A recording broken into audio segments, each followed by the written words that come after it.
Hello, hello, Mine's here again. Today I'm in my apartment because I wanted to share my personal change throughout my life, 40 plus years, as well as what you can do to prepare for change in your life and make a beneficial and meaningful one for the future. Today's video is actually based on the presentation I recently gave to students in that college theater and future educator class. My talk was an hour long in the class, and I also wanted to go a little deeper into the story for my videos here. So I am planning to make a couple videos about the change from today's more personal story to the next one, the world history. I'm also doing a 50-50 challenge in this month, for which I'm creating 5 more videos to make the number of video on this channel to be 50,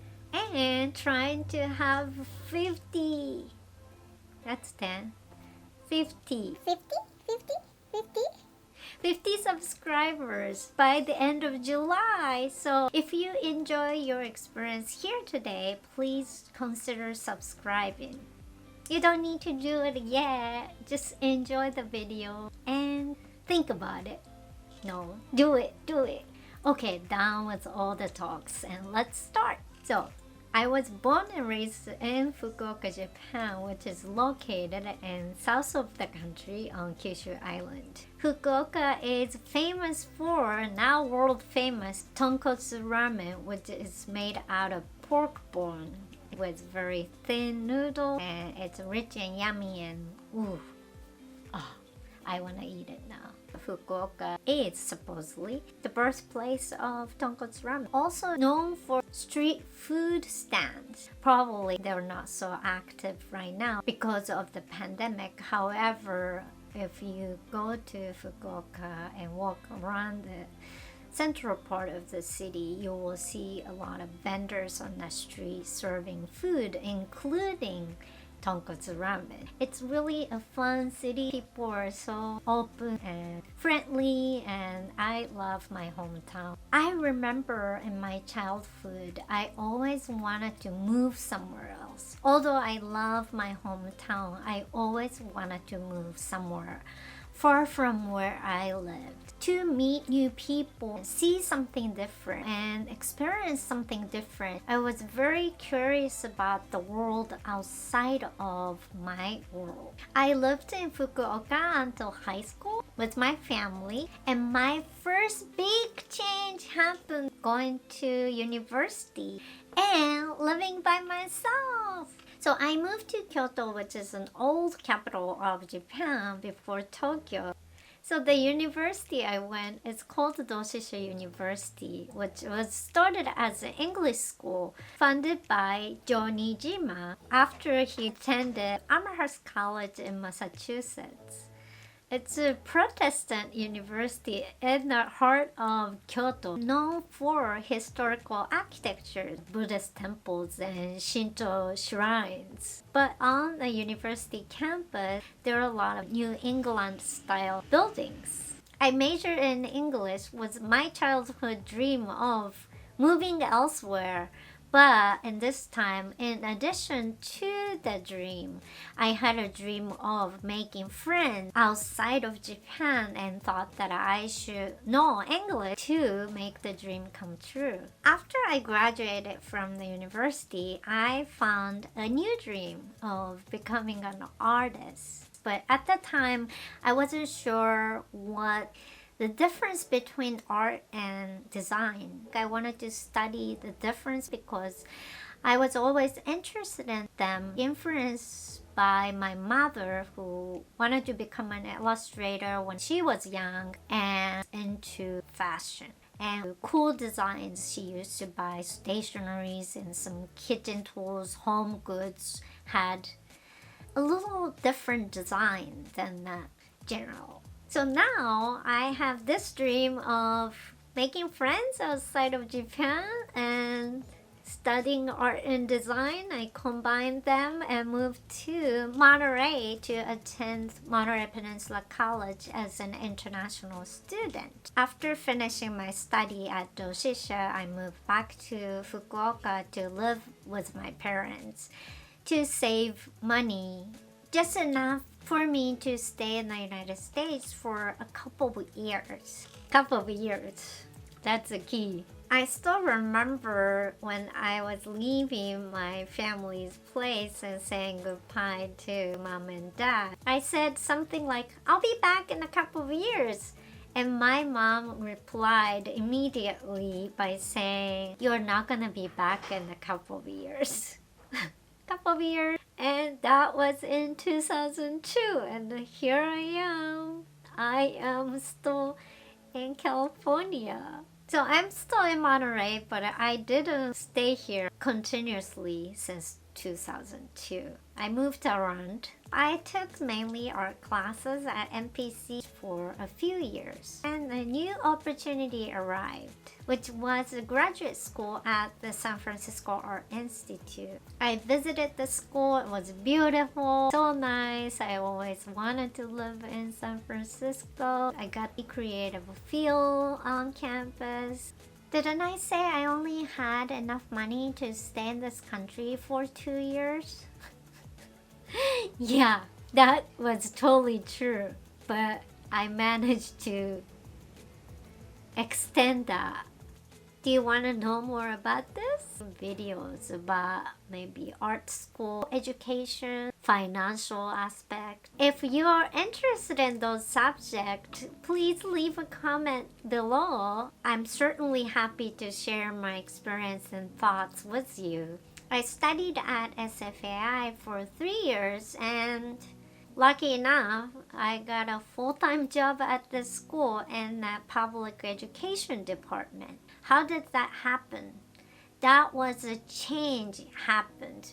Not my change, but the school changed the policy of hiring students while I was still a graduate student. Working in printmaking department as an international student, printmaking was my original focus in the field of art, and the school decided to hire mostly or all students who are American citizens or permanent residents so that they could get more funding from the government. I remember on the day I was told that I was not gonna have the job anymore because of the change, I was asked to help people in the public education department purchase a gift card for the former student worker who was also from Japan. So they were trying to purchase a gift card on the website in Japan, but they couldn't read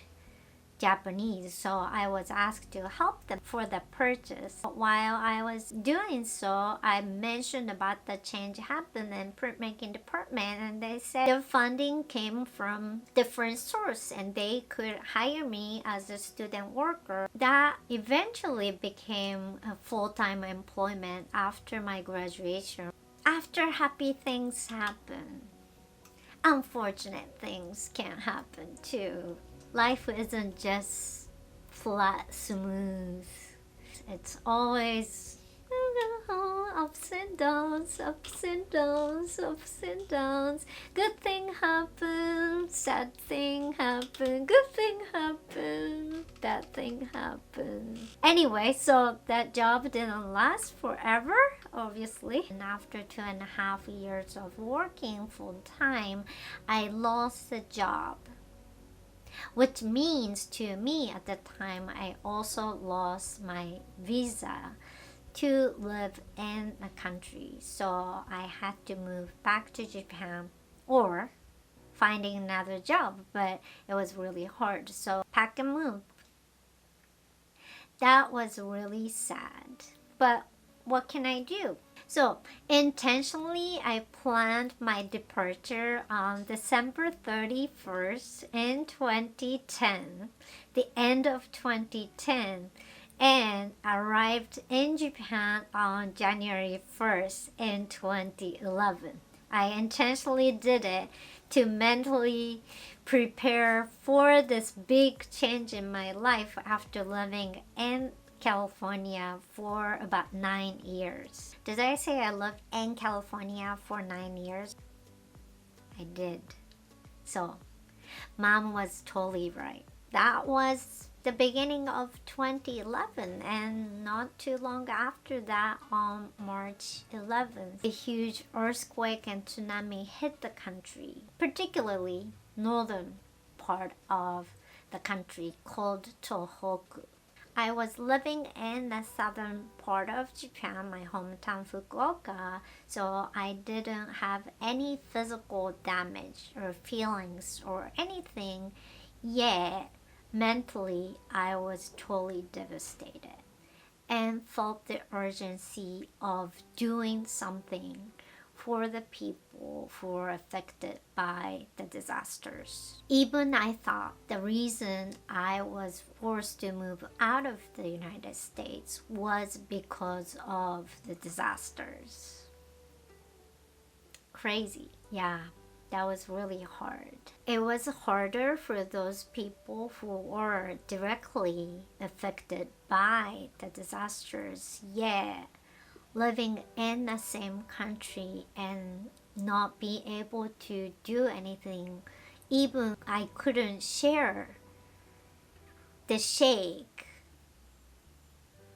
the damage, anything. Our life in Fukuoka was normal, while the other parts of the country were destroyed.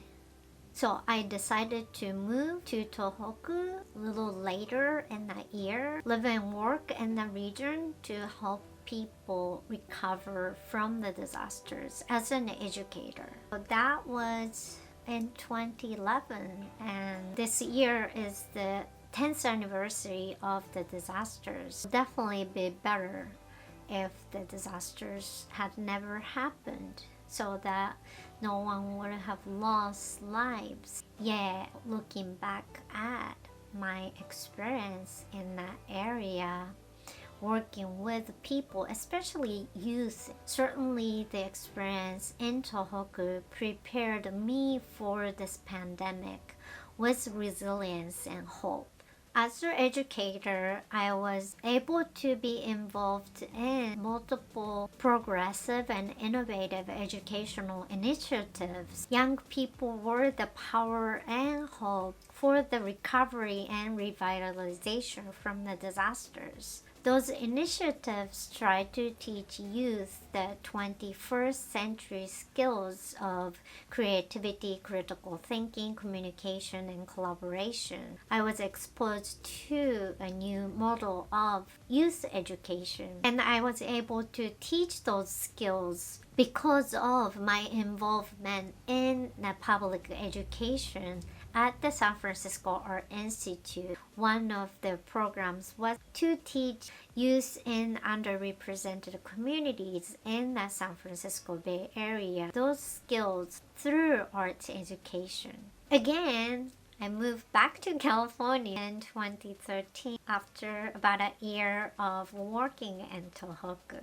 I started teaching at the Monterey Peninsula College and Hartnell College in Salinas. This was life in full circle. I started at MPC as a student and joined the faculty as an instructor.